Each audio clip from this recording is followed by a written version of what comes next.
pessoal. Em nossa aula de língua inglesa de hoje, nós vamos estudar o tempo verbal chamado Simple Past, ou passado simples.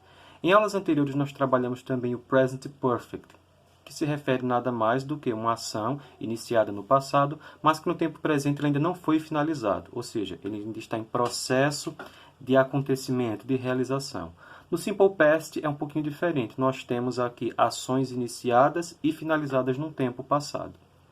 Vimos que no Present Perfect nós temos ali as regras com verbos regulares e irregulares. Vimos que nos verbos regulares eles vão ter algumas terminações, como de, ed ou ied, dependendo de como esse verbo regular ele termina.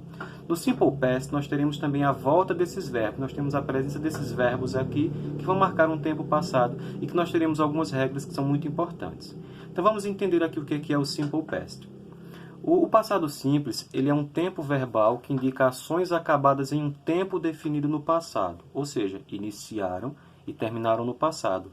E geralmente nós usamos termos auxiliares, que nós vamos chamar de advérbios, que eles vão marcar esse tempo, como por exemplo, yesterday, ontem, 2 weeks ago, 2 semanas atrás, last year, ano passado. Nós vamos usar algumas expressões de tempo para marcar essa realização de um tempo no passado. Vejamos aqui, que no passado simples os verbos são divididos em regulares e irregulares. Os irregulares são aqueles que não têm uma terminação específica. Eles não vão terminar em d, ed ou ied para marcar esse verbo no passado. Isso acontece apenas com os regulares. Na nossa aula de hoje nós vamos estudar o Simple Past mais diretamente com os verbos regulares, os regular verbs. Eles possuem algumas regras. A que nós mais conhecemos é o verbo em que é acrescentada a terminação ed, para que ele esteja no passado simples. Por exemplo, work, trabalhar. Ele se torna worked, worked. Temos aqui a terminação ed. Want, que é o verbo querer. Wanted, querido. Então veja, work, trabalhar, worked, trabalhado. Want, querer no presente, wanted, querido no passado. Então, nesses verbos aqui regulares, o que nós fazemos? Nós acrescentamos a terminação ed. A esses verbos eles vão sofrer algumas alterações. Então, veja, o verbo regular que não tem a terminação em e, nós vamos acrescentar ed. Ele terminou com uma consoante aqui, no caso a consoante K. E nós acrescentamos a terminação ed. Ao acrescentar a terminação ed, o verbo sofreu uma alteração. Outra regra aqui, em verbos já terminados na vogal e, o que é que a gente faz para deixá-lo no passado? Acrescenta-se apenas a terminação de. De love passa a ser loved, amado.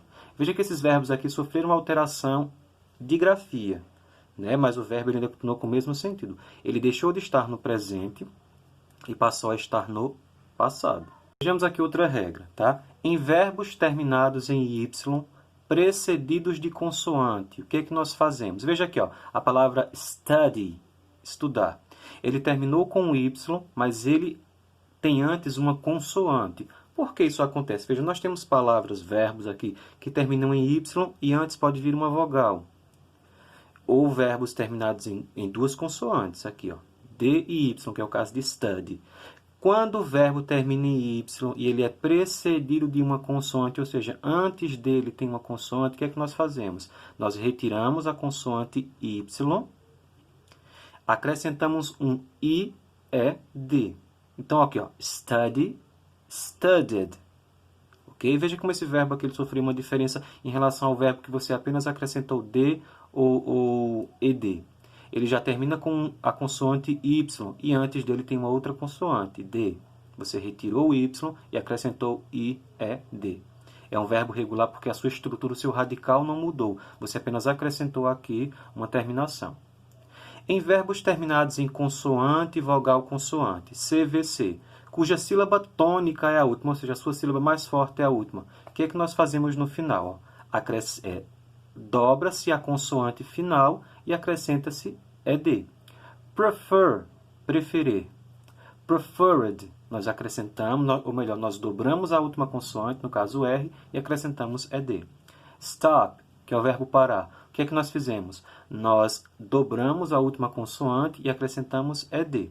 Aí você pode se perguntar, mas numa regra anterior que o senhor falou, né, que ela terminou com a consoante, nós apenas acrescentamos ED ou D. Por que que nessa aqui nós tivemos que dobrar a consoante, repetir mais uma consoante? Porque nós tivemos a terminação aqui, ó, CVC, consoante, vogal, consoante, cuja última sílaba ela é tônica. Stop.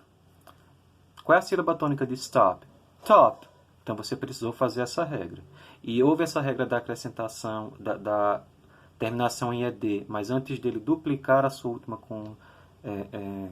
consoante, porque nós tivemos aqui, ó, consoante, vogal, consoante, que é a sua formação aqui, mas por último nós tivemos uma sílaba tônica, que não acontece com os verbos anteriores. Study, nós não tivemos isso, por exemplo.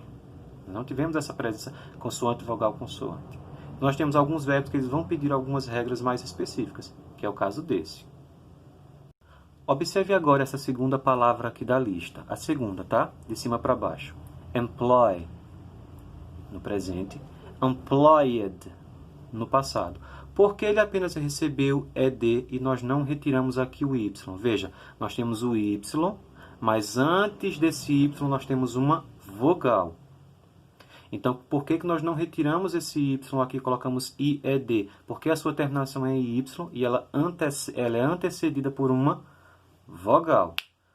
Tá? Não é o mesmo que aconteceu com a quarta palavra de cima para baixo, empty, que também terminou com Y. Veja que antes dela nós temos a consoante T.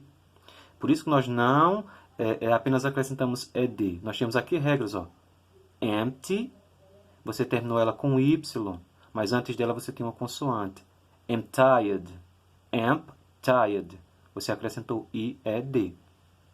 Nós temos essas regras que são muito importantes. Olha essas últimas palavras aqui. Ó. Copy, terminou com Y e antes dela nós tivemos a consoante P. Dry, nós temos a consoante Y e antes delas temos a consoante R. Por isso que você retirou ela e acrescentou IED.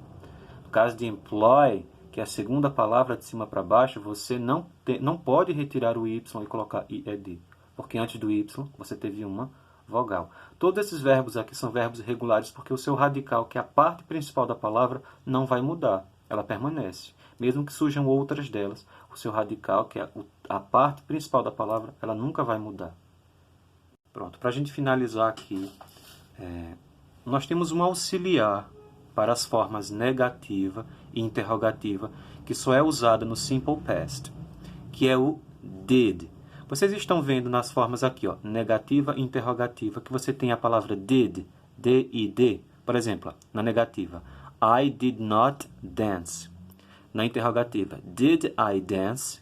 Se você observar na lista de palavras negativas de frases, na forma negativa e na forma interrogativa, você tem o did.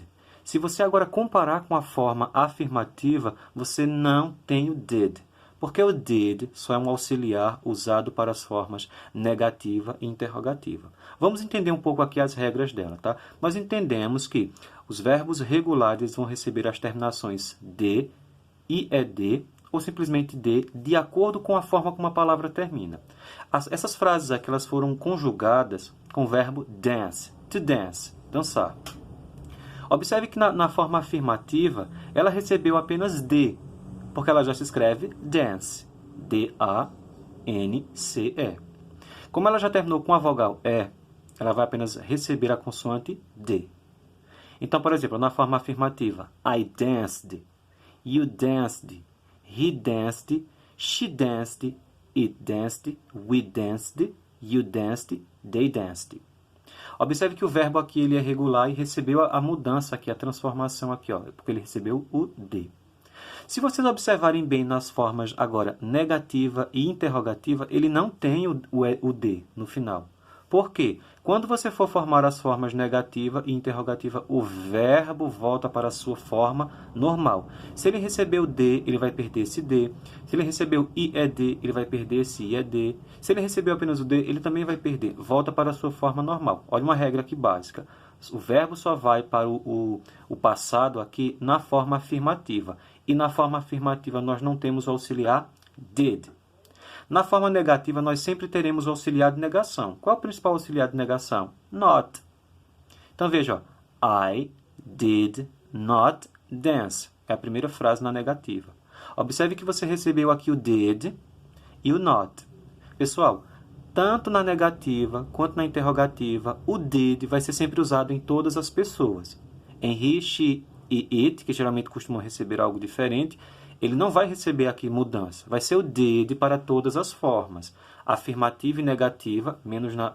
A negativa e interrogativa nós usamos o did, menos na afirmativa. E nós sempre temos aqui o auxiliar not. Então, veja, ó, I did not, you did not, he did not. E o verbo ele não vai receber de, ed ou ied. Ele volta para a sua forma normal. Já na interrogativa, nós fazemos o quê? Nós começamos com o auxiliar did, depois vem a pessoa e depois o verbo sem a terminação de, ed ou ied. Did I dance? É a primeira frase. Did you dance? A segunda frase. Vocês estão vendo como ele iniciou? Iniciou com o auxiliar did, depois a pessoa I, you, he, she, it, e depois o verbo em sua forma normal. Note que o verbo to dance recebeu um D no final na forma afirmativa, porém nas formas interrogativa e negativa, o verbo voltou ao normal. O verbo só recebe D, ED ou IED na forma afirmativa e nas demais formas ele permanece no infinitivo sem a partícula to. É assim que ele é formado o Simple Past.